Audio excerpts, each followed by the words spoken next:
Good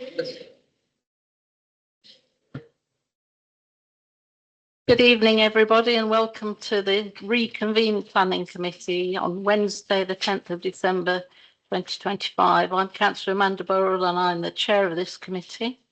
The meeting held on Tuesday, the 2nd of December, was adjourned due to time constraints, and therefore tonight's meeting is a continuation of that meeting.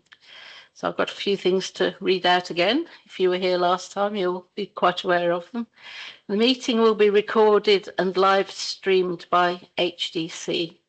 Members and public speakers must use the desk microphones, otherwise the recording will not work. Only 2 microphones, in addition to the chairman's, can be on at the same time. Mobile phones, members and the public should switch off their phones, please. Fire exits, the fire exits are there and there. And the meeting point, if we need it, is at the top end of Mill Hill Car Park. Leaving during the meeting, people may come and go normally during the meeting. The council is aware that planning applications may be controversial and emotive for those affected by the decisions made by this committee. However, everyone present is reminded that the council will not tolerate abusive or aggressive behaviour towards staff or other visitors attending this meeting, and anyone behaving inappropriately will be required to leave the meeting and the building.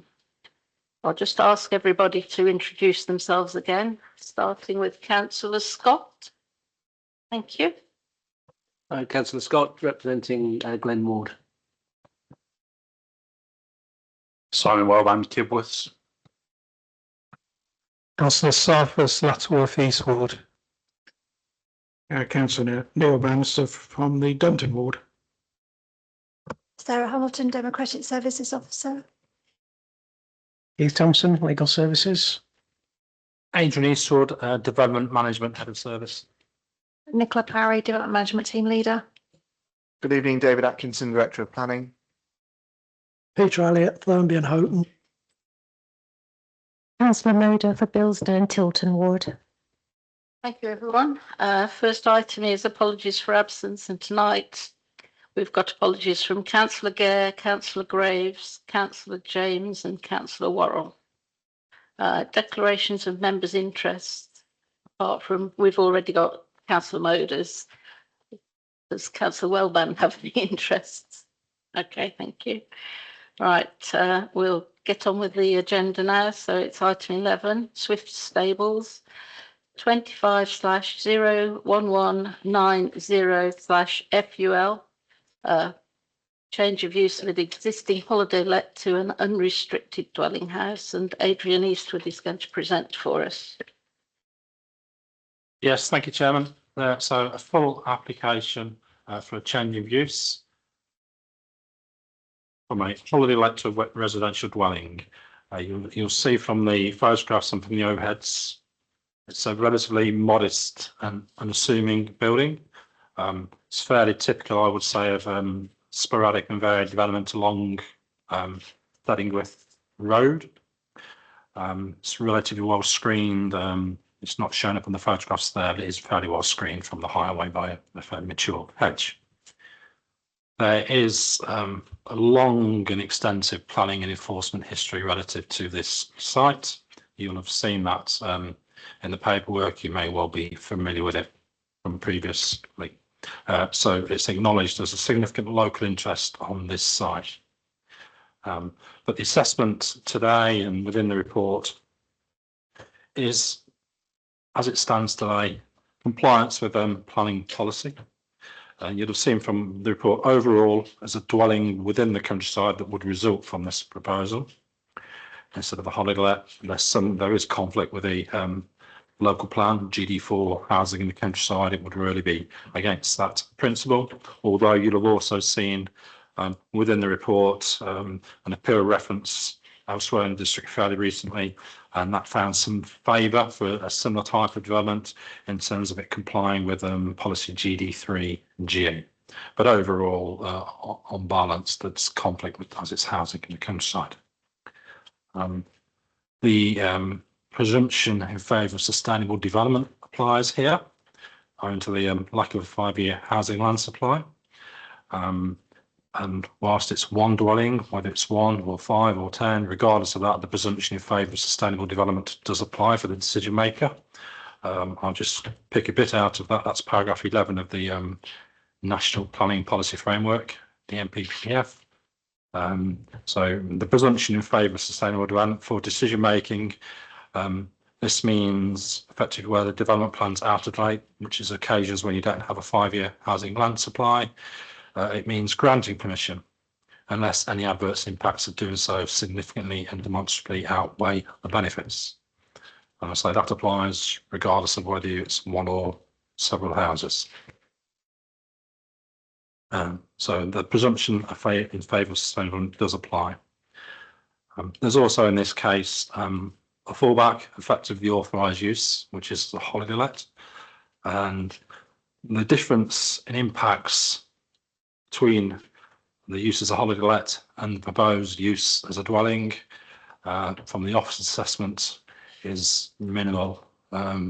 We could not say it was any greater or lesser impact even really. So the situation is there is a fallback and there's little difference from the officer's assessment of the outcome of this proposal for now. So really taking those things into account, applying the presumption of sustainable development because of the lack of 5-year housing land supply,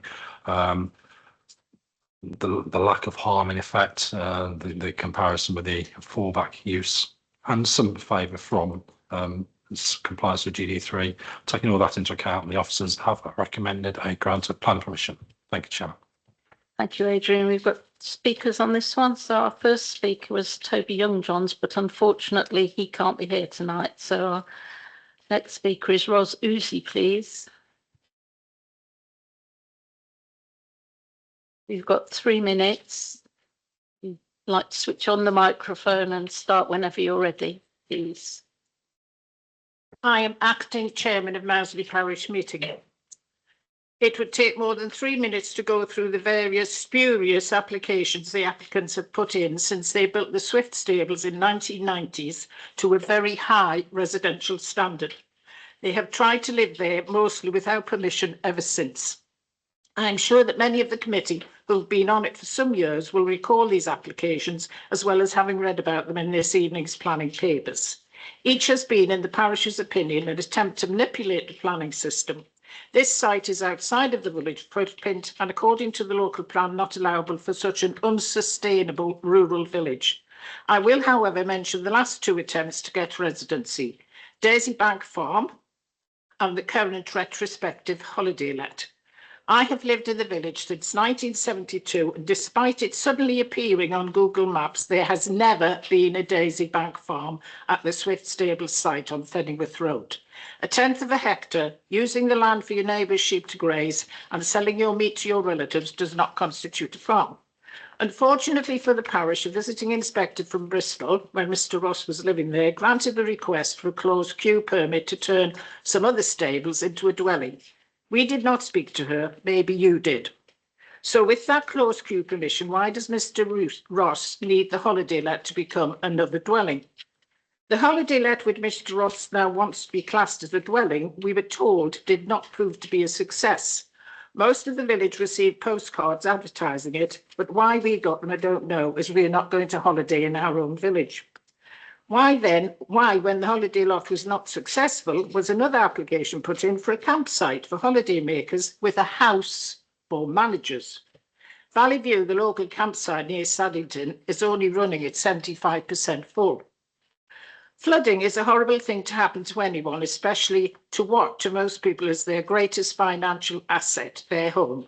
You would want to have it put right as quickly as possible and ensure it never happened again. According to one of Mr Ross's supporters, it happened 3 times.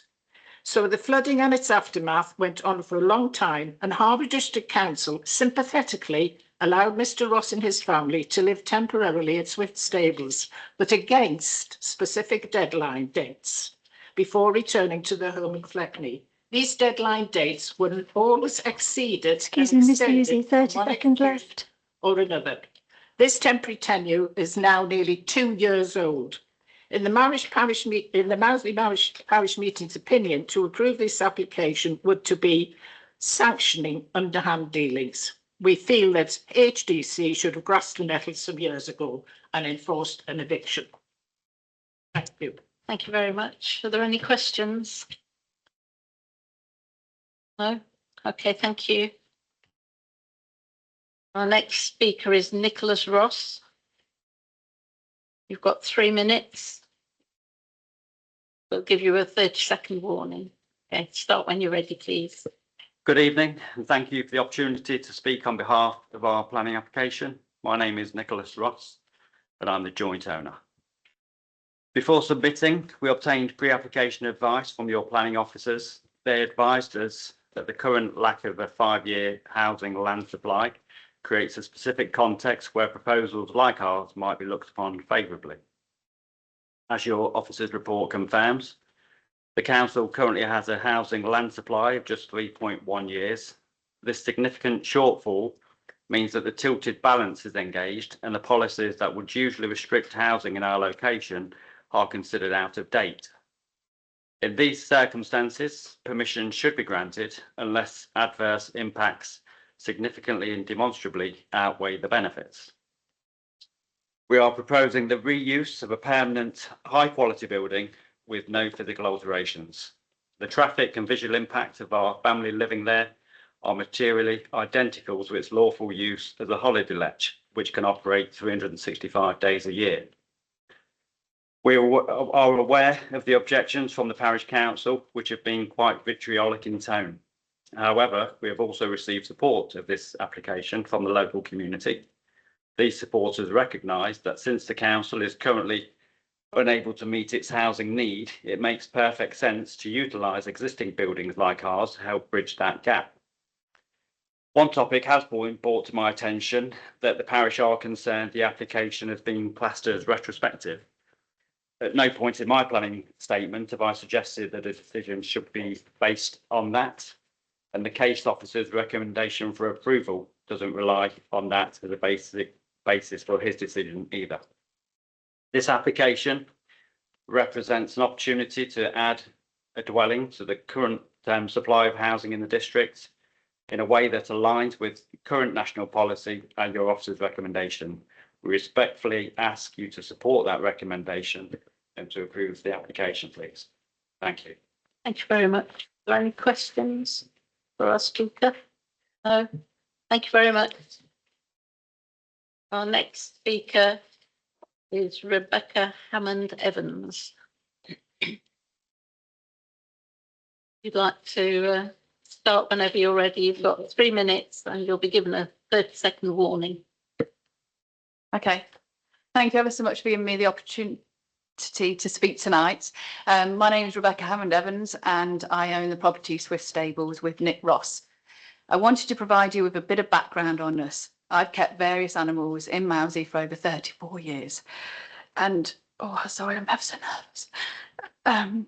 And we've owned Swift Stables for 25 years in our family. Originally the building was used as our horse-drawn carriage business, and since 2013 we've used it as a holiday let. Separately on the site, we also keep agricultural animals and have kept them since 2010. We tried to run the holiday let business for over 10 years, and although the rating is 5-star, because it's not near a holiday destination, it's not viable. We rely on repeat business and advertise on every booking and social media platform, such as Airbnb, TripAdvisor and Booking.com. In the past, basically our home in Fletney flooded 3 times in the past 23 months, which Harbour District Council are fully aware of, and has meant that we've had to live in our holiday let with our family. The current planning term with our holiday let is that it can be lived for 365 days a year, but not as a main dwelling.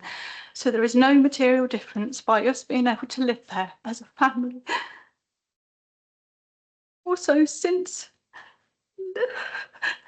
living in Mouseley for the past 23 months due to our flooded house, our children I've made some lovely friends in the village. The village needs more younger families to help add life and a mixture of people that currently reside there. I'm so sorry. Swiss Stables doesn't need to be altered in any way, so there'll be no material difference or harm generated by granting this permission. We love living at Swiss Stables and want to continue living there and have the planning permission granted so it can be lived in as our dwelling, please. Thank you very much. Sorry for getting a bit emotional. I'm at that sort of age. Thank you very much. It Any means a lot to us. questions? No, thank you. Thank you. Thank you for the water.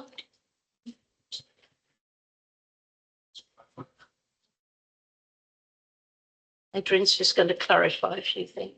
Just picking up on a few things that were mentioned that are in the report, but I haven't mentioned them.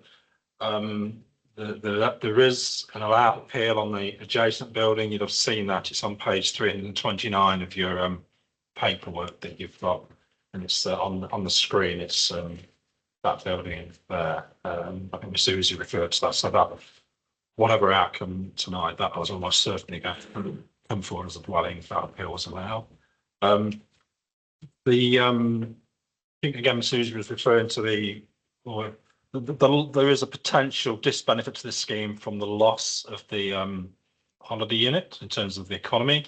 That is covered in the report at page paragraph 6.6 on page 330, where we say, look, there is a potential disbenefit, but in reality, there's no evidence there's been a significant contribution to the economy from that. So we really would give that a little weight, but it's a matter for councillors.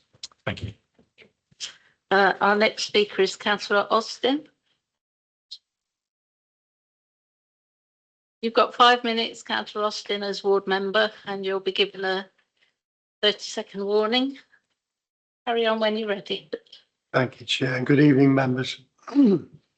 This is a really difficult one for you. I appreciate the difficulty of the decision that you've got to make. My one area of concern was to do with the suggestion that this application might be retrospective in a case that they've already been living there, residing there, albeit under a temporary residential agreement with the Enforcement Harbour District Council. Obviously, there are certain rules which need to be adhered to in order to apply that retrospective ideology, and namely, it have to have been there at least 4 years. So in this particular instance, I would ask that all the members disregard any retrospective ideology in that regard for this application. Apart from that, yes, they have been living there for the last 22 months, I believe, and purely through the issue with the flooding of their permanent residence in Fleckney. I have actually seen the residential area. I know Furnivall quite well on the back of Kilby Road, and you'll be aware from the planning applications that you've received here that they have natural springs running all the way down the back of Kilby Road where Furnivall Road is. And on that basis, when flooding occurs, it occurs badly. And unfortunately, these people have suffered 3 times in the past 22 months with flooding. And you'll probably also be aware that it takes a long time for things to dry out. So I don't envy your decision making. I would ask that common sense and compromise would prevail here, as this has been now going on for over 20 years. And I think really it needs to be brought to an end. So I respect your decision and ask that you would deliberate it carefully. Thank you. Okay, thank you very much. Any questions? Anybody? No? Okay, thank you. I'll open it up to the committee now to you have your say. Yes, nothing to add. Sorry, I interjected before councillor, but nothing more to add. Thank you. So, Councillor Sarfas. Just wondered what her legal advice was. What was that, Councillor Sarfas? What the legal officer has to say regarding this application. Anything to say? I don't have anything to add to the recommendations in Adrian's presentation. Anyone else? Nobody ready to say anything? Go on then, councillor. Thank you very much. I personally don't have a problem with this application at all. So I'm going to recommend approval. Thank you. Have I got a seconder? Councillor Elliott, are you happy to second it for approval? Has anyone else got anything to say? Councillor Bannister? Can I just thank Rebecca Hammond in particular for speaking to this committee. I know we can be quite a daunting committee to address, and she showed great courage. And I was interested in what she said about the commitment to the village of Moseley with her children and having a settled view in the home, which I suspect one would not get if it continued as a holiday let. I particularly note the obited comments made on the dismissed appeal with regard to Old Barn Farm, which is referred to by Adrian and in the report, indicating in that particular case that the proposal for development would be an acceptable form of development in the countryside, would not have a harmful effect on the council's development strategy for the area, and would be in compliance with policies GD3 and GD4. I note that that particular appeal failed on biodiversity net gain issues, but it's pretty clear what the inspectorate were indicating in that particular ruling. I support the proposal that we approve. Councillor Mather? Thank you, Chair. Yes, thank you for talking. It is or can be quite scary, and I assure you that we're not. We're quite sort of easygoing, and we understand that it is difficult. Looking at this, I put there's 7 objections, and I'm not disregarding the objector here today, because you have got valid points, and I'm sure that all the objections here have got valid points. But I do feel that looking at the report, it feels like the officer that's written the report has done a very good job in explaining why this has been recommended for approval. Villages change, and looking at this site and looking at what's there at the moment, it feels like it's fitting in lovely to the surround of the village, and it won't deter from anything that's going on around it. So I'm quite sort of happy with the recommendation to go ahead. Thank you. Thank you, councillor Moder. Anyone else? If not, we'll go to the vote. Who's running the vote today? Sarah? Yes. So for each councillor, I'll be asking you whether you're for, against, or whether you abstain in regard to approving the application. Councillor Bannister? For. Councillor Burrell? For. Councillor Elliott? For the application. Councillor Moder? For the application. Councillor Salfast? For. Councillor Scott? For. And Councillor Wellborn? For. Thank you, everyone. That decision was unanimous, therefore the application is approved. Okay, so that application is approved. Thank you, everyone.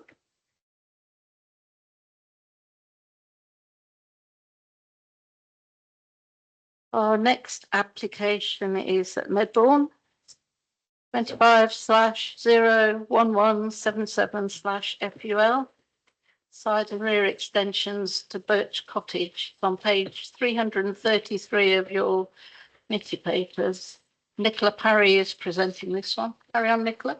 Thank you. Good evening, members. So the application site lies on the outskirts of village of Medbourne and comprises a detached dwelling constructed as part of a small development of traditional style houses granted permission in 2014. You can see the site location plan before you, and you can see the small development of houses that I'm just indicating here. The development itself is set back from Drayton Road behind a hedgerow with a service road serving Birch Cottage and its neighbours. To the rear of the site, again, as I'm just pointing out here, is Medbourne Brook. So here's the existing block plan of the property of Birch Cottage, and then you can see what they're proposing on the other side with the other block plan.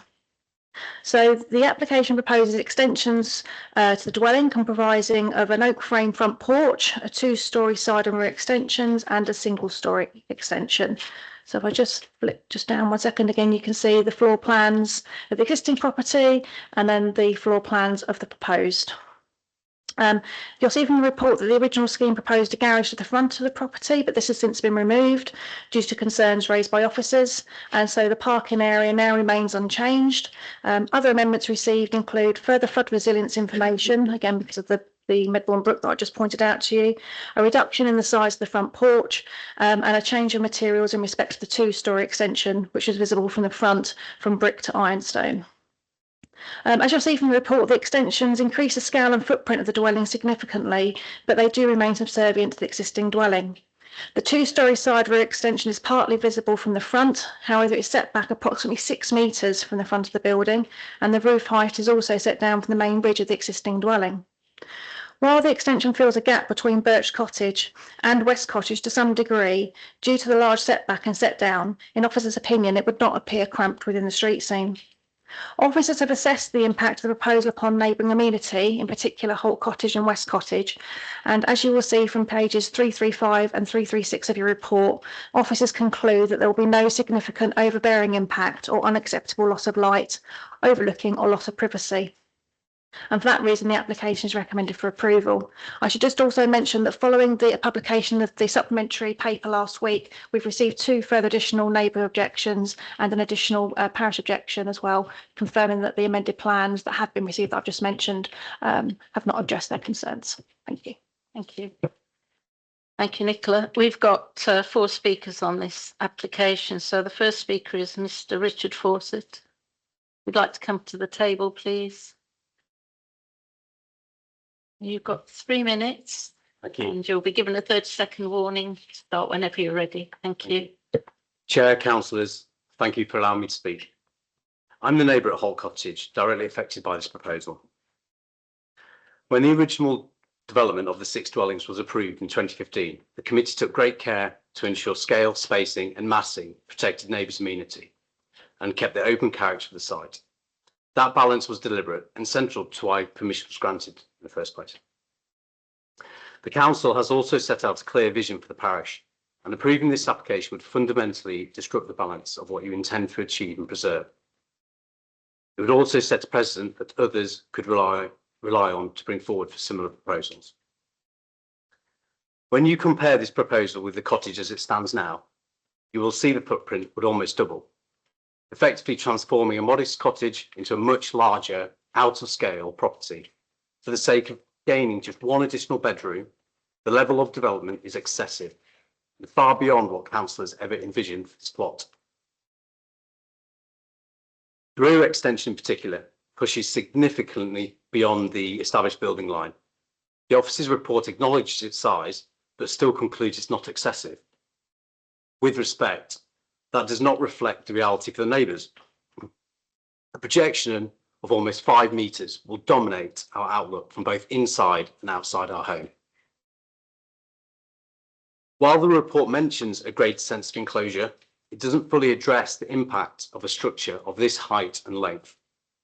31 square metres of solid mass on our everyday use of our home and garden. The cottages sit extremely close together, which amplifies this effect. Yet this has not been properly considered. Policy GD8 protects not only daylight, but our enjoyment of our private outdoor space. The 45-degree guide does not measure outlook or overbearing impact and cannot be treated as the only indicator of acceptability. I also want to highlight the mature birch tree on our boundary. It's the last remaining tree from the original development. It provides the only natural screening between the houses. The officer acknowledges it could be harmed, but dismisses the risk because it isn't covered by a TPO. However, Policy GD8 protects landscape features that contribute to amenity regardless of designation. If this tree is lost, so too is the only screening we have, greatly worsening both visual and privacy impacts. Excuse me, Mr. Cooper, 30 seconds left. No tree survey has been submitted to show that this tree would withstand or survive the impacts of the works.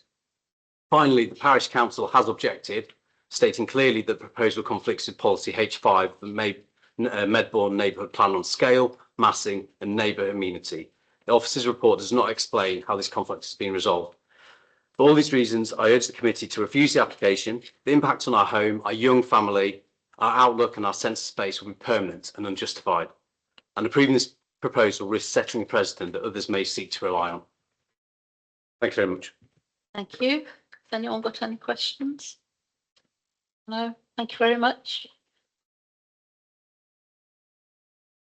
Our next speaker is Mr. TJ Markosh. Got 3 minutes. Got 3 minutes. If you'd like to start whenever you're ready, and you'll get a 30-second warning. Chair, members of the committee, thank you for the opportunity to speak. My name is TJ Markosh and I live at West Cottage, directly next to Birch Cottage. I want to highlight 3 key issues: the impact on the street scene, the overbearing and amenity effects, and the scale of disruption for a small cul-de-sac. First, the street scene. One of the defining features of this small group of 6 cottages is the deliberate visual gap between the homes. That spacing gives the development its open, balanced and breathable character. The proposed extension would close that gap almost entirely, creating a continuous building line and leaving West Cottage in its corner pot feeling noticeably hemmed in. This is exactly the kind of outcome that policies GD8 and H5 seek to prevent. Extensions should be subordinate and must not dominate or disrupt the established character. From the ground, it is clear that this proposal would do just that. Secondly, the overbearing impact to the rear. The extension represents approximately an 88% increase in footprint, far beyond a modest and proportionate addition. The added height, depth and massing would create a strong sense of enclosure for West Cottage, replacing our open outlook with a large structure very close to our boundary. This is not a theoretical concern. From our garden, the new rear elevation would feel very dominant and intrusive. The additional windows would also increase overlooking into our garden, eroding privacy. In my view, this conflicts the amenity protections in GD8 and the Council's Supplementary Planning Document SPD on extensions. Third, scale of construction. While some disruption is expected with any building work, the size of this project in a tight village cul-de-sac on a constrained plot would result in a disproportionate noise, traffic, parking pressure and a general disturbance. For such a small community, the cumulative impact is significant and relevant. I also want to briefly acknowledge the human element. We are not against the reasonable sensitive improvements, but a near doubling of the footprint so close to our home and eroding the separation built into the original design has caused us real anxiety about the future enjoyment of our family home and our garden. For these reasons, I respectfully ask the committee find that the proposals do not accord with policies GD8. Ms Markosh, 30 seconds. Thank you. Policy H5 or the Council's Supplementary Planning Document and refuse the planning permission. Thank you for listening. Thank you very much. Has anyone got any questions for our speaker? No, thank you. Our next speaker is Mr. Matthew Cooper. If you'd like to come to the table, thank you. You've got 3 minutes. Start whenever you're ready and you'll get a 30-second warning. Yes, thank you, Chair. My name is Matthew Cooper. I'm the architect and planning agent for this particular application. Firstly, I'd like to say that we've worked proactively with the planning officer. We've amended and reduced the scheme to mitigate their initial concerns. As Nicola's mentioned, this includes removing the detached garage, including additional ironstone to the elevations, and also reducing the scale of the porch. The proposed materials have been carefully considered to ensure the extension sits harmoniously within its setting. This includes the use of ironstone to key elevations, matching red brick and slate roof finish. The introduction of the oak frame porch has been inspired by the neighbour's oak garage. The oak detailing to the rear facing gable of the extension, provides further interest and further elevates the extension's appearance. The extension has been designed to mimic the form of the existing dwelling with pitched roofs and gables, ensuring the extension is in keeping with the local vernacular. The proposed ridge levels are lower than the existing ridge. This ensures the extension is subservient to the original dwelling. The projecting gable to the rear has a lower eaves level as well to further limit its impact on the adjacent property. The layout has been designed to meet the applicant's family needs whilst respecting the amenity, privacy and of the neighbouring properties.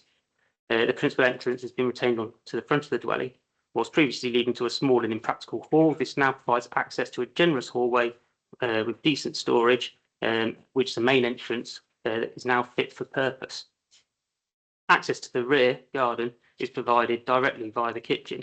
This means that the utility door to the side elevation, which has been raised as a concern by neighbours, will actually have very little use.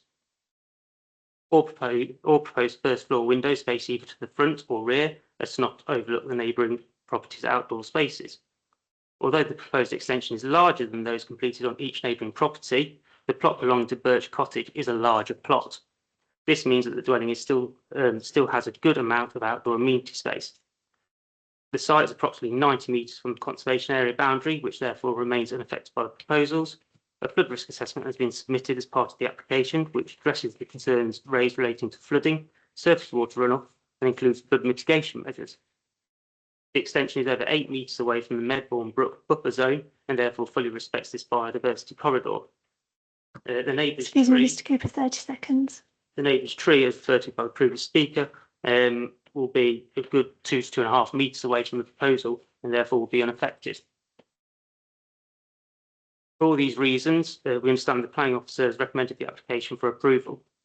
We therefore ask that committee members endorse their recommendations. Thank you. Thank you very much. Has anyone got any questions? Councillor Bannister. Thank you, Mr Cooper.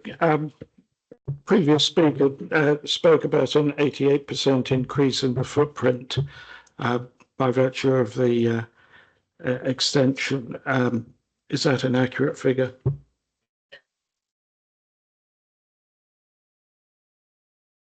Okay, and one other question.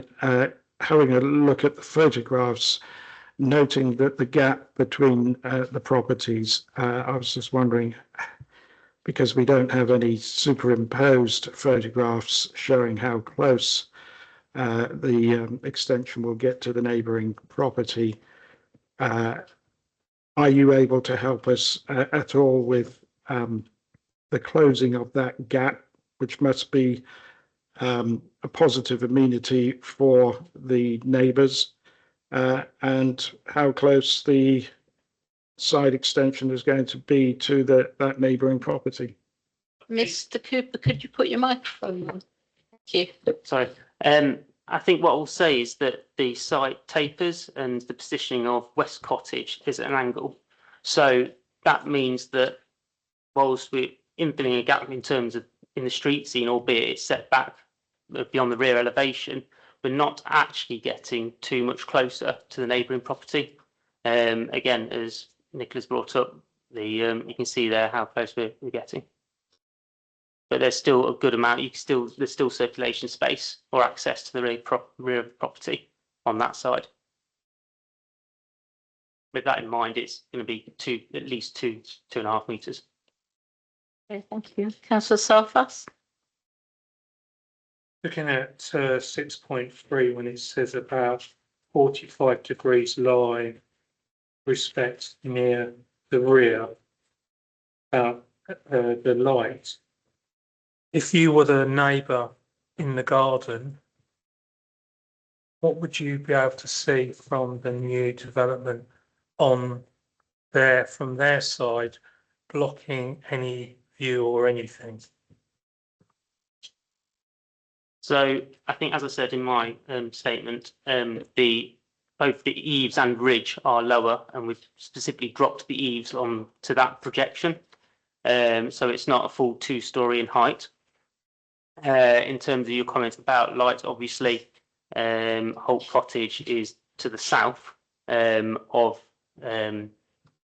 Birch Cottage, so that will have very little impact actually in terms of access to light.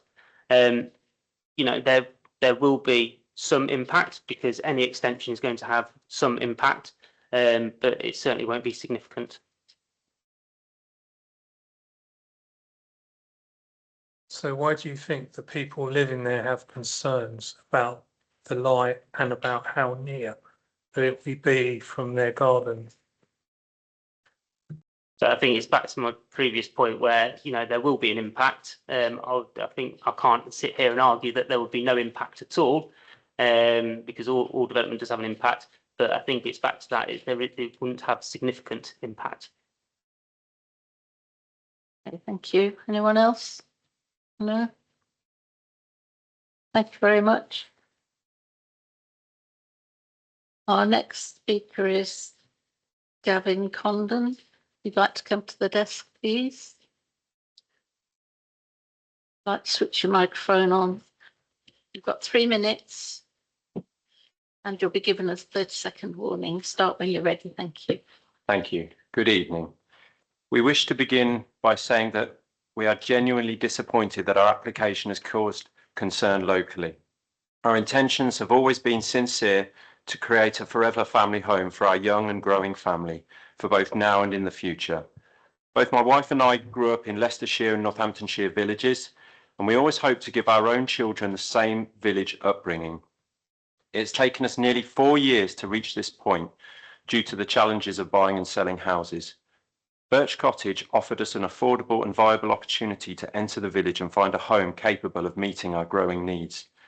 We have invested significantly both financially and personally and feel strongly committed to making this our forever family home. We are already strongly connected and rooted to the area and wider community, having only moved from Market Harborough and with family and friends in neighbouring villages. As many families will appreciate, the current housing market makes it extremely difficult to find a suitably sized family home, especially in a village setting where larger properties are often out of reach. This is reflected in the local housing scene.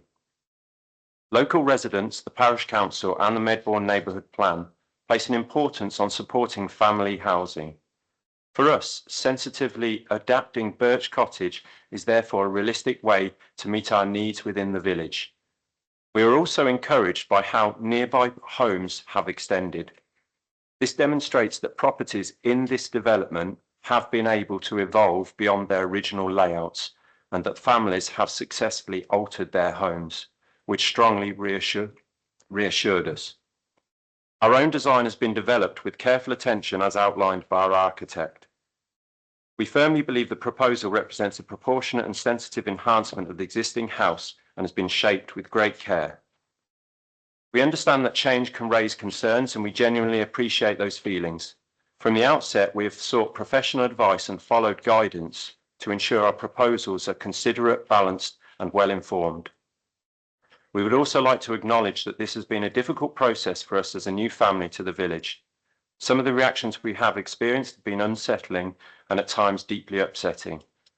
However, we remain committed to acting positively, respectfully and constructively. We hope that with this context, our intentions are clear. Excuse me, Ms. Condon, 30 seconds left. We hope that with this context, our intentions are clear and that our proposals reflect genuine care and compassion.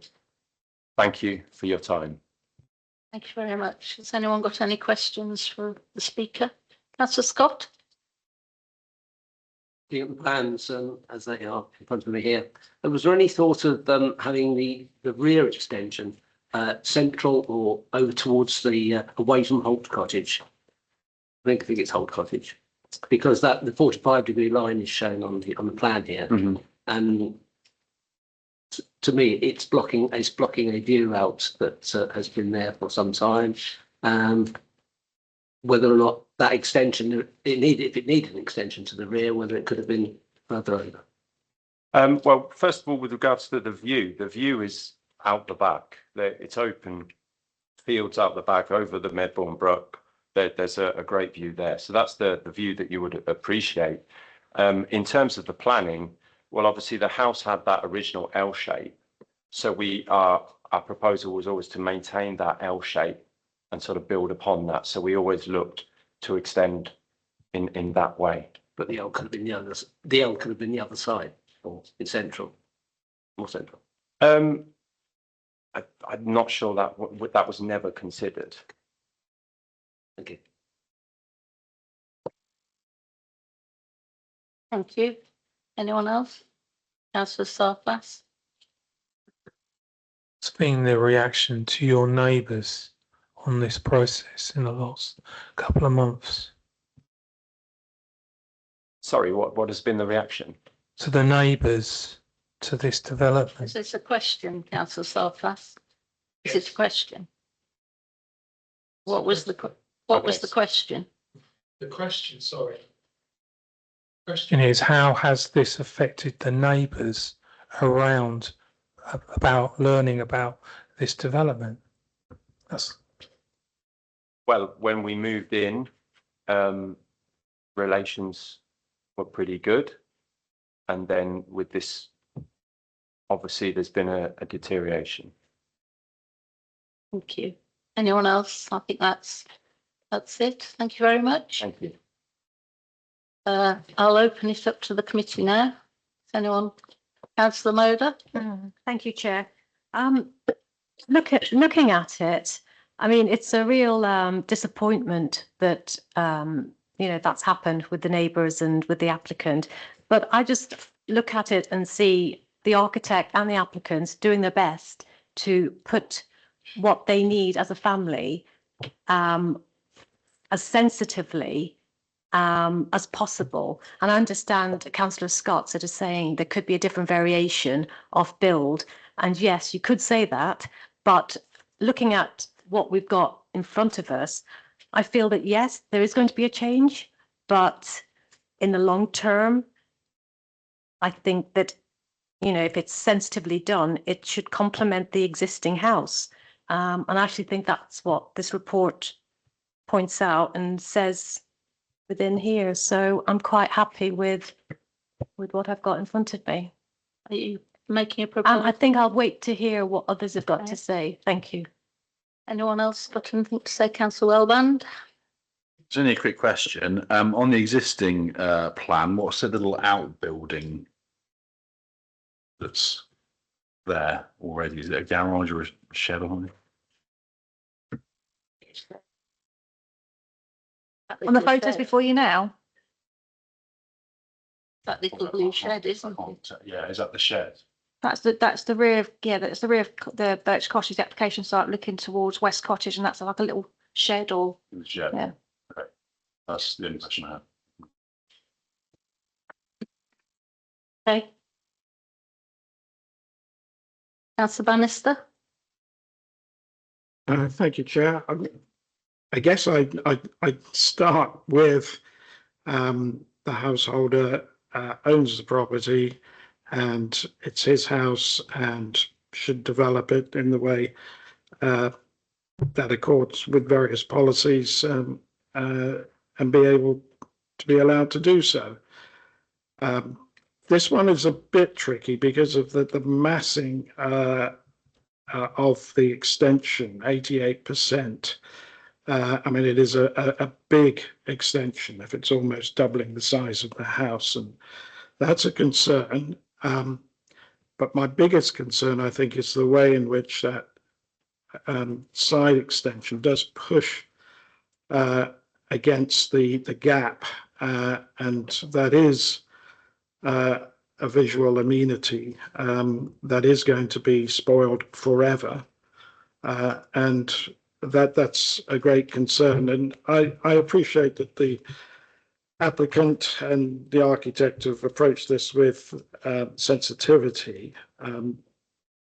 More sensitivity could have been demonstrated by acknowledging that the neighbours' amenity at that point, whether they could have tried to figure out some other way of approaching that side extension, which is going to close that gap. I appreciate the properties are at angles and maybe it won't be as severe, but I still think a two-storey extension going across there will be causing difficulties for the amenity and potentially light and privacy as well. Again, I'd like to listen to what other committee members say before concluding my opinion on this one. Councillor Sarfas? I agree with what you said, that the planning of this is done well. It's within the planning rules and regulations. But the concern is the effect of it after, when it's been built, already the effect that it's had on the community, not saying that we shouldn't build it, just that's a concern. Thank you. Councillor Elliott? Yes, I'm a little concerned about the size and massing of the building, but like Councillor Bannister said, it is their property to do what they think is right, but I don't know. I think it's a difficult one. I think I'll hear what other people have got to say. Nicola's got something to say. I was going to say a little bit, there seems to be, well, I was going to suggest, would it help members if we did a site visit? So you could look at it, because obviously we put photographs within the papers, we put photographs before you, but I think until you physically stand on the site and see how the officer has seen it, and you then also have the opportunity to see it from both neighbours' perspectives, and then bring it back to committee. That is just a suggestion for you if you're unsure, and it's just a suggestion.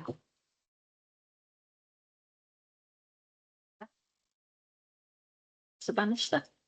Chair, could I propose that we defer the application to allow for a site visit? I think I would certainly benefit from one.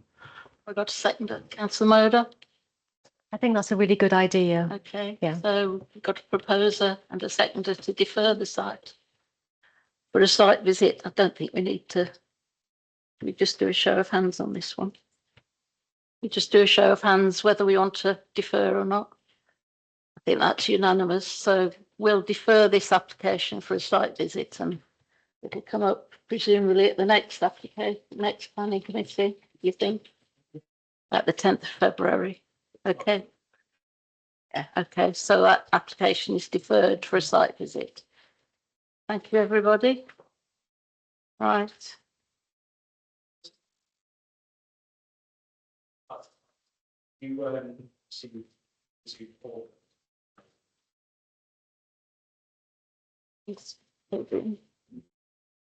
Yeah, in terms of.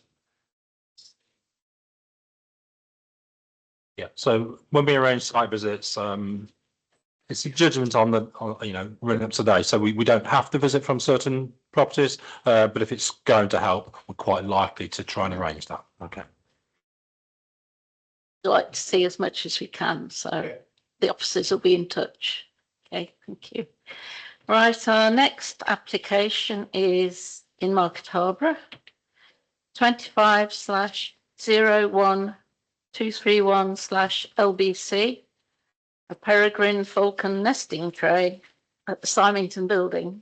And Adrian is going to present this one. Thank you, Adrian. Yes, thank you, Chairman. So it's quite a detailed report. And I think that reflects actually, only from a planning point of view, it's quite an interesting proposal because we're dealing with a very significant listed building, and whilst on the face of it, it's a fairly modest change. You'll see within the report, it's a modest change, but to a very significant building and actually to an iconic part of that significant building. And in planning terms, the terminology, there's a less than substantial harm arising from that. When you have less than substantial harm, you look at the benefits. In this case, the benefits relate to provision of habitat, if you like, potential habitat for peregrine falcons. And I'm sure, looking at the photos here, etc., I think people will be familiar with the St. Dionysius, which is, well, you are familiar with it, but you'll be familiar with the fact that there's been a peregrine falcon roosting in there. And this here is the louvers of the Symington building of the tower, and the proposal is to remove some of those. I'll see if it comes up on there. I think it comes out more in the photographs than the paperwork you've got then, doesn't it? It's not on the overhead pickup here, but you'll see within the, you'll have realised that I think it's the louvers here. So there's 4 bays, and I think it's this bay here when you look at the photos. You'll see through the report, and I think it is quite detailed, but I think that's a fair reflection of the significance. It is not a minor topic to start altering listed buildings. But there are, it is recommended for approval because it does conclude that there are benefits that can warrant that alteration, and indeed there's conditions effectively to make this reversible if at the end of the day The peregrine falcons don't move roost, which clearly is out of everyone's control. We can only offer scope for that. It is a significant proposal, although it looks modest. But you've seen, I think the report comes to a good conclusion and recommends approval for the reasons set out. Thank you. Okay, thank you, Adrian. We haven't got any speakers on this one, so I'll open it up to the committee.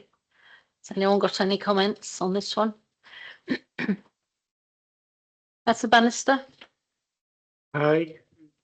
Yes, generally in support, and I read the report with great interest. I like historic buildings, particularly ones that we conduct business in. I guess my concern as I was reading through the report was what's going to happen if the falcons don't nest and we've taken the louvres away.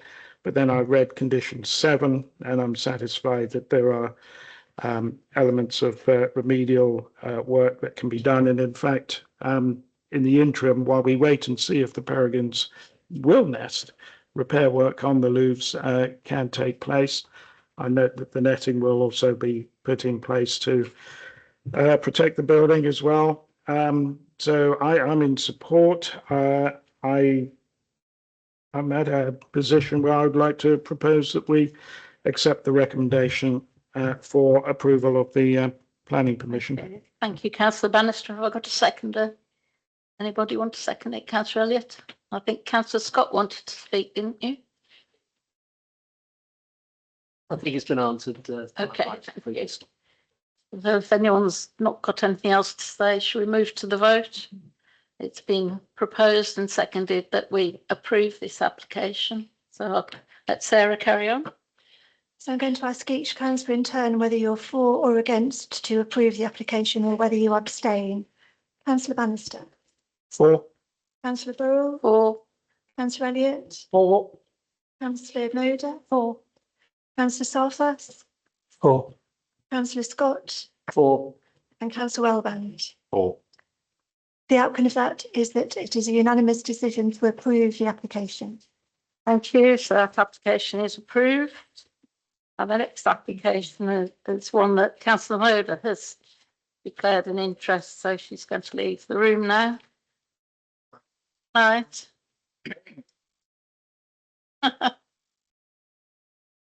See you next week.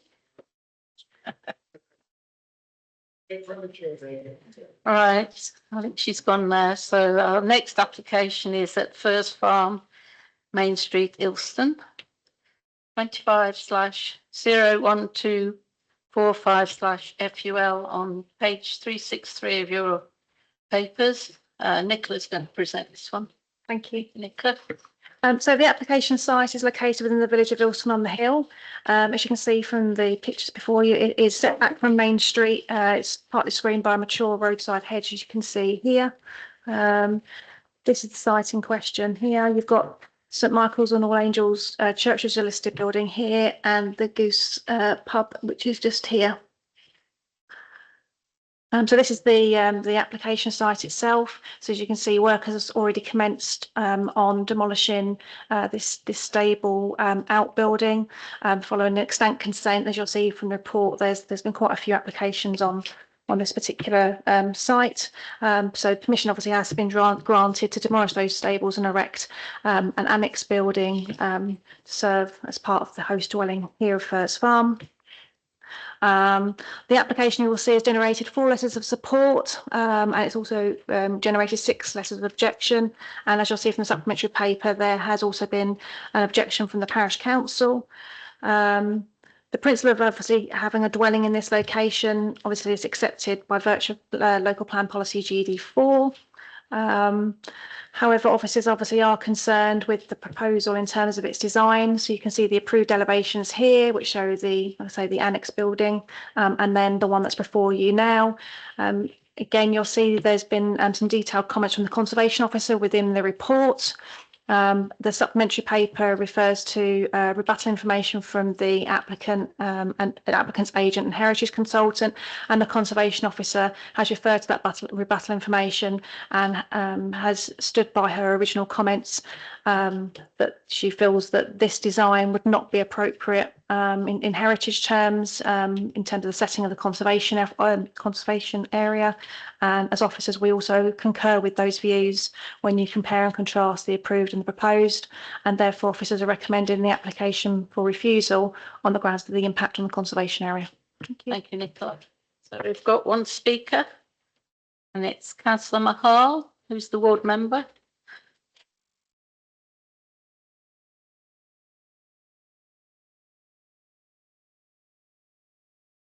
You've got 5 minutes, Councillor Mahal. Thank you very much. Good evening, Chair and members of the committee. Thank you for giving me the chance to speak tonight. I'm here as the ward councillor speaking on behalf of my resident who simply wants to build a self-built home so they can live safely near their family after Mr. Seigel suffered 2 strokes this year and requires care. This is a genuine local family trying to do the right thing. Nothing more, nothing less. I know it's been a long evening, so I'll get straight to the point. First, the reasons for refusal in front of you are not strong. Much of the so-called heritage harm in the report is based on a misunderstanding of what this site actually is. The conservation officer suggests the proposal harms as a historic farmstead, but this site was never a farmstead. The outbuildings that were being removed belong to the old pub, not to the house. So the idea that this development harms the historic farm layout is simply wrong. And importantly, the stable building mentioned in the refusal is already approved for demolition by this council, and the demolition is underway right now. You cannot count something as harm when it's already gone through with planning permission. Second, members will remember that in 2023, you approved an annex on this same plot, almost identical in size to what is being proposed now. That permission is still live, so the scale of the idea of a house So the scale and the idea of the house here have already been accepted. Nothing about the size is new or surprising. Third, let's talk about how it looks and how visible it actually is. The design is simple, traditional, and in keeping with Main Street. Brick, slate roof, modest details. The applicant has even said they will remove or simplify the bay window if members want. They are trying to work with the council, not against it. But the key thing here is visibility. The tall hedge along Main Street, over 10 feet high, stays exactly as it is. Last year's refusal was mainly because the hedge might have needed cutting back for new access. That concern has been completely resolved. The access is now shared, so the hedge stays untouched. What does that mean? It means the house will almost be invisible from the public street. The conservation area will look the same tomorrow as it does today. Fourth, the report says the public benefits do not outweigh the harm. I strongly disagree. The benefits here are real and meaningful. Replacing a tired, redundant outbuilding with a modern, energy-efficient home, keeping the conservation area's important boundary hedge exactly as it is, providing a self-built home at a time when the council does not have a 5-year housing supply, meeting a genuine local need by allowing elderly parents to be supported safely by their family. These are practical benefits that matter to real people. Even if you believe there is less than substantial harm, that harm must be weighed against the benefits. Dr. Stamper, who has over 40 years' experience in England's historic environment, including as a senior advisor with English Heritage, has visited and assessed the site in detail. His conclusion is clear. The heritage harm claimed simply does not stand up to scrutiny. Fifth, you must also consider the bigger picture. Harborough has only 3.1 years of housing supply. The local plan is out of date. That means the national tilted balance applies. You must approve sustainable development unless harm clearly outweighs benefits. The recent housing needs survey identifies local need. Ilsted on the Hill does not have a neighbourhood plan. There have been 4 strong letters of support from neighbours, Lord Abbey, Dr. David Lloyd, Mrs. Knotts, who lives opposite, and the proposed site, and Mr. and Mrs. Pancania, all of whom have asked that their letters be read out at tonight's committee. The self-build register keeps increasing, and the council haven't met their statutory duty to grant enough permissions to match demands. Here the benefits are strong and the claim hard is extremely weak. Finally, I want to highlight something important. Parts of the officer's report rely on old photos. They do not show the visuals submitted with the application or the level of screening that exists today. Members deserve to make their decision based on the current situation, not outdated images. Members, this is not the 2024 scheme. Every concern raised last time has been fixed. The hedge stays. The access issue is solved. The design fits the village. The scale was already approved by this committee, and it delivers something positive for the family and the community. On behalf of my resident and on behalf of the local family simply trying to support their elderly parents, I respectfully ask you to overturn the officer's recommendation and approve this carefully thought out, self-built home. Thank you. Thank you, Councillor Mahal. Has anyone got any questions? Councillor Scott? Through Chair, has the conservation officer actually viewed the site? Would that be part of their remit? I can confirm they visited the site, yes. Visit the site, okay. Thank you. Anyone else? Okay, thank you, Councillor Mahal. Nicola got anything? There was just one point I wanted to raise. One of the points that was mentioned regarding the presumption in favour of sustainable development. That does not apply in this case because in NPPF paragraph 11D says that if there is heritage harm, then the presumption does not apply. So I just wanted to make that clear. Okay, thank you. You have a letter on behalf of the parents. I may read it as well. Councillor Mahal, would you mind just putting your microphone on, please? Sorry, I do have a letter from the Mr. and Mrs. Seigel, the elderly parents. So if I may read it on. Carry on, yes. Thank you. Dear chairs and members, please can we ask that the illustrative drawings be kept on screen whilst this is read out. We would have liked to attend, but unfortunately could not do so due to ill health. We will keep this brief and focus on the key points. Under planning law, each application must be judged on its own merits. However, past planning decisions on the same site are material considerations and inconsistencies will rightly be challenged. Historically, there have been numerous sizable approvals at the Firs, a large kitchen extension, a new garage, store and tack room, a single-storey extension, the erection of a two-storey front, rear and side extensions, and a two-bedroom and bathroom extension, including a new lounge bay window. We pause here to note that in our present application, the proposed bay window has unexpectedly become a point of concern. We also draw attention to the 2009 Conservation Area Consent signed off by Mr. Eastwood. It stated that the reason for granting the partial demolition and redevelopment was that the building does not make a positive contribution to the conservation area, and the proposal would not detract from its character or appearance. The proposal was considered to comply with the essential generic policies. Furthermore, the extensive 2009 permission for the two-storey extensions stated that the development would not adversely affect the form, character or appearance of the settlement and conservation area or residence amenity. Members will recall that when our recent 2023 annex, garage and cart lodge were approved, the report stated that the development did not harm the conservation area. The principle of development has been established and that the setting of the church would be preserved. This remains our fallback position. These are the council's own recent findings and they do not align with the refusal reason now before you. The design has been developed to respect local character, maintain separation and protect neighbours' amenity, taking on board all the relevant points in the officer's report.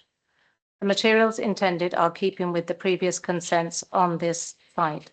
However, these can be conditioned if wished. The visuals show that the home will sit sensitively within the plot and will be a valuable addition to the village. To conclude, officers have repeatedly stated that any harm is less than substantial. Under national policy, where harm is less than substantial, the benefits must be weighed, and here they clearly outweigh it.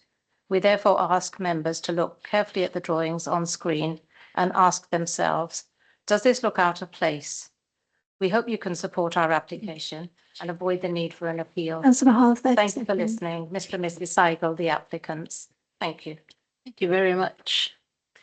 Okay, thanks.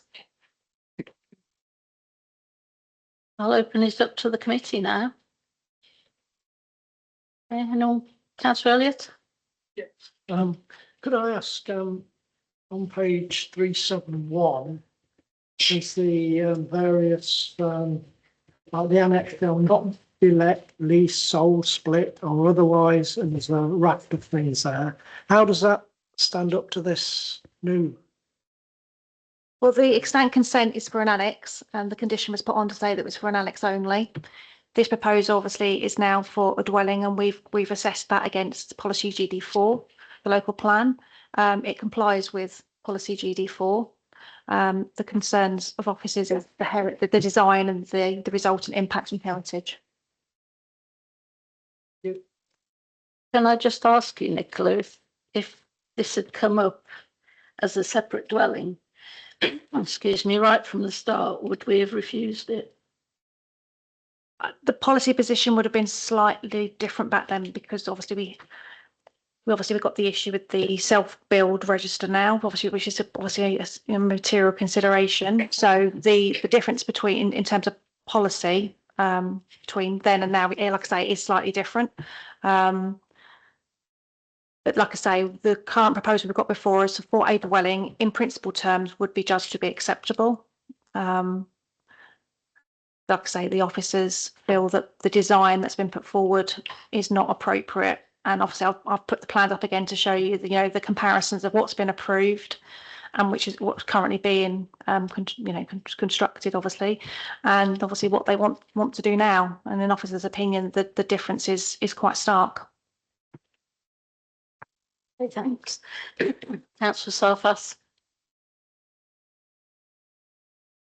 I think you have to be strict on the rule, what it says. I'd give an example of a bad example is the Lutterworth Police Station. That's a listed building, and it was meant to go back to something of looking like what it should do before, but it looks a complete mess. So in this circumstance where, we have to be careful where we position, how we put houses and how we develop in that way, I agree with the view of the officers, probably for the first time in 2 weeks. Thank you. Anyone? Councillor Scott? Please tell me, Chair, if this isn't relevant, but conservation reviews of an application, are they quite subjective? Because a different person will have a different view of the conservation area and of the look of a particular village. I mean, I understand. I believe that Prince Charles once described a building in London as a carbuncle, and that was one person's opinion as opposed to another one. So I'd like to ask, an officer, do you take into account a subjective view of a conservation officer? No, the views that we make are made as professional officers. Admittedly, you could have two professional officers that come to a completely different view, providing it's been done on an objective basis. But our view is not subjective. No, it's done on the professional view of what we're looking at. One conservation officer for the applicant is saying there's no harm. The council's conservation officer is saying there is harm. I've weighed both those up. I've visited the site. Obviously, I've been involved in this site, obviously, since the applications go back for the past 5 years. And I concur with the views of the council's conservation officer. That is my professional view. But I appreciate that other people may take a different view. Councillor Bannister? Thank you for your report, Nicola. And just listening to you, you clearly put a lot of time and effort into this. The issue with the conservation officer is that it's out of keeping. That the dwelling, were it not in a conservation area, would probably be acceptable. And I'm just wondering, is it possible to condition matters so that the design would be more acceptable in heritage terms? I wouldn't necessarily say you could condition it, because what we'd be fundamentally looking at is probably a redesign. Again, if you compare the approved plans, they were keeping the similarities of what you can currently see, which is the small single story stable building, and then a 1.5 extension behind, and that was judged to be acceptable. What we've now got is the complete dilution of that. You can't see what was there potentially before, and we've now got a 2-story dwelling with chimneys, the bay windows, and as the conservation officer, council's conservation officer has said, that competes with the host dwelling that's next door. And obviously it comes further forward than the previous proposal. Like I say, we've taken a view on what we've previously allowed and what we've now got before us, and we consider overall that there's harm. But I appreciate people have different views on design and whether something's acceptable or not acceptable. Councillor Wellborn? Yes, thank you. I personally don't have a problem with this application, actually. I mean, from the visuals, I think it looks quite nice. Even though it's a conservation area, I'm perfectly happy with that. So much so I'm happy to propose approval. Thank you. So you're proposing that we approve it? Okay. Do we have a Councillor Scott? Okay. Anyone got anything else to say? We need some conditions and things. I think in terms of good practice, I think you're saying the design is appropriate and protects the character and appearance of the conservation area. So that's a reason. And that would be, I think we've delegated authority to the officers to impose conditions, appropriate conditions, for example, that there'll be materials, etc. And I think in this case, we would say subject to a unilateral undertaking and this actually goes back a bit to the appeal that was referenced earlier, the one that was dismissed, Councillor Bannister. That appeal was dismissed on BNG grounds, I think from memory, because it didn't have a unilateral undertaking to secure the self-build house, because the self-build house, which this is exempt from BNG. So you can only be exempt from BNG if you guarantee it's going to be self-build, and you guarantee it's going to be self-build through a unilateral undertaking. So I think I would recommend, with appropriate conditions, and also the onus will be on the applicant to submit a unilateral undertaking to secure self-build. Just check with Nicola. Yes, that's correct. In recent appeals that I've been dealing with regarding self-build houses, the inspector will not accept a planning condition. It has to be dealt with by a unilateral undertaking agreement to ensure that it does get built as a self-build or custom house building dwelling. If members are minded to approve the application, as well as materials that Adrian has mentioned, there'll be things like obviously removal of permitted development rights for additional windows and extensions, ensuring parking obviously is retained in perpetuity. The roadside hedge has been mentioned a lot. Whilst we can't rely on a roadside hedge because that it could die, it could be cut back. We could put a condition on, like we've done with the previous consents, to say that it should be retained at its current height of 4 metres. And again, one of the previous reasons for refusal when the last application came to us for a dwelling was the impact on the host property. So we'd want to put a condition on regarding that prior to the first occupation of the new dwelling, the first floor windows in the host dwelling as shown on the drawings, which I don't know if you can see very clearly here. I don't think it's going to be brought up. No, it's not on this one, but these 2 windows here, if you can just see me circling on the floor plans that I've got that you can't see, they are shown as being obscurely glazed. So that would have to be a condition as well if members are minded to recommend approval. Can I ask you about the annex, the previous annex? Yes. Could we put on that this should be ancillary to the? No, because the proposal is for a dwelling. So if members are minded to approve, this is going to be a standalone dwelling. So not just sell it off. Yes, which is what we tried to avoid in the first place. That was one of the officers' concerns previously. That we gave permission was on condition that it was ancillary to the building, the host dwelling. So, okay, Councillor Bannister. Thank you, Chair, and thank you, Nicola. I think what you were suggesting in terms of the conditions that could be placed were the committee minded to approve, accorded with my previous question about conditions. So that has helped me a little. And I just wanted to ask Adrian about the unilateral undertakings that are given. I'm always of the mind about, well, the unilateral undertaking may be given. How is it actually enforced if one isn't given? I think so if one isn't given, it would be more difficult to enforce. I think the power of a unilateral undertaking effectively is a legal contract. I'm getting a bit out of my comfort zone, Keith's there, but an undertaking gives more security and more enforceability, for example, through the courts, less likely to be challenged, whereas a planning condition is a bit more risky. I don't know if Keith is familiar with this subject. Well, before Keith comes in, I'll be interested to hear what he does say. With my legal background, I know if a solicitor gives an undertaking, he's in a heap of trouble if he breaks that undertaking. But if it's a private citizen that gives it, that doesn't have the same sort of force as a legal representative. So I'm wondering whether or not the unilateral undertaking will in fact come from a legal source.